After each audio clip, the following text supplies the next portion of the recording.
Alright, lesson 105. Just like I promised, more math here for you guys. A thrill a minute so far, right? Now we're getting a little closer here.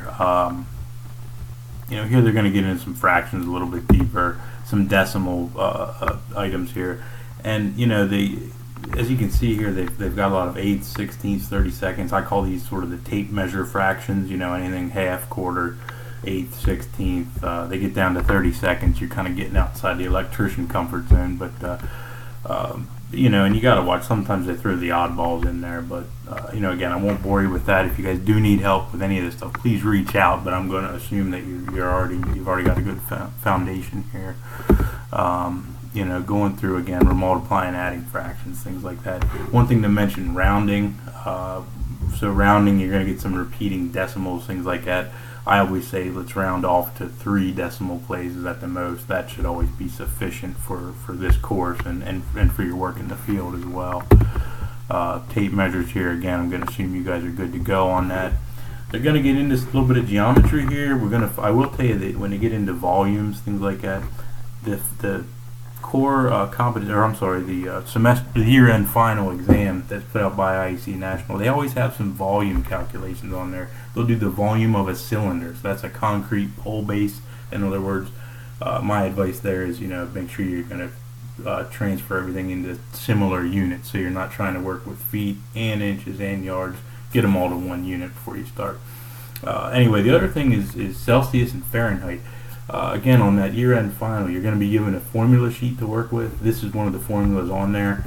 Honestly, I've never done this as an electrician, but there's always a question or two on the final about Celsius to Fahrenheit conversion, so just brush up on that. Don't lose a lot of sleep on that one, though. Now this here is going to be very important, I think, to us, or at least parts of it are. So this is our metric conversion chart here. So we're going to deal a lot with, again, we have volts, we have millivolts, we have kilovolts, milliamps, kiloamps, things like that. So, again, and I hope you guys are familiar with this already. So this is your base unit here. We're going to convert, say we're working in volts, we want to convert that to millivolts. If we're at volts, we're going to move our decimal point 1, 2, 3 places to the right. Same thing if we want to go from volts to kilovolts, we're going to go 1, 2, 3 to the left.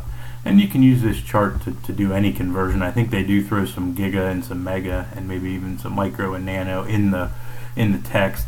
For the field, you're really working in the kilo and milli prefixes for the most part. You do have some giga and megawatt systems you start to hear about. But again, the metric conversion, again, I hope you guys are familiar and I won't bore you with it. If anybody does need extra help, please reach out, because it is super important that we're proficient at our metric conversions here. Again, not the most exciting, but super important, super important. So they're going to talk about, again, we have 2 more values to talk about. We already talked about voltage and amperage in lesson 104.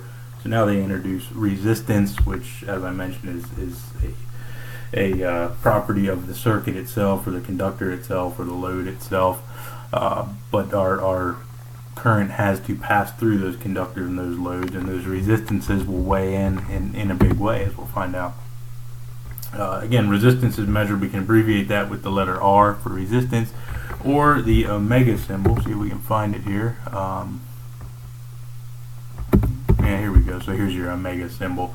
Again, that's the same thing with voltage. We have V or we have E. With amperage, we have A or we have I. Now with resistance, we have R or the omega symbol here. And then the last factor here, the last unit is power. Okay, so that's from an Ohm's law point of view, we'll cheat ahead a little bit, is amps times volts. Okay, so it's electrical work. What work are we doing? And again, you guys will read through that and get a good understanding. But we need to be comfortable using power is abbreviated by the letter P or its unit of measure, which is W for watts. Again, when you see the Ohm's law, you see P, you see W, you're thinking power, you're thinking watts right away. So just a real quick review, you guys have to have this down. Volts can be shown in a formula as V or E. Amps can be shown as A or I. Resistance can be shown as ohms or the letter R, and then power can be shown by W for watts or the letter P. So again, just get familiar with that. You got to get comfortable with that. You're going to see some various formulas, things like that. Here's kind of a nice little table of everything I just went over there with you. But again, that is super important because you will see those terms interchanged all the time throughout the course. And now they give you some more symbols. They give you kind of an overview of a total electrical system from transmission to end use. And again, I'll let you guys dive into that stuff.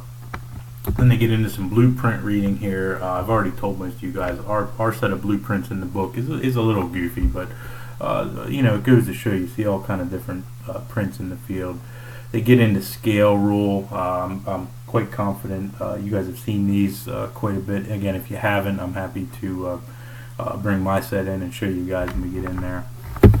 Some more prints, some symbols, things like that. And I do encourage you guys at this point to unfold those prints in the back of your EWR book and check them out. And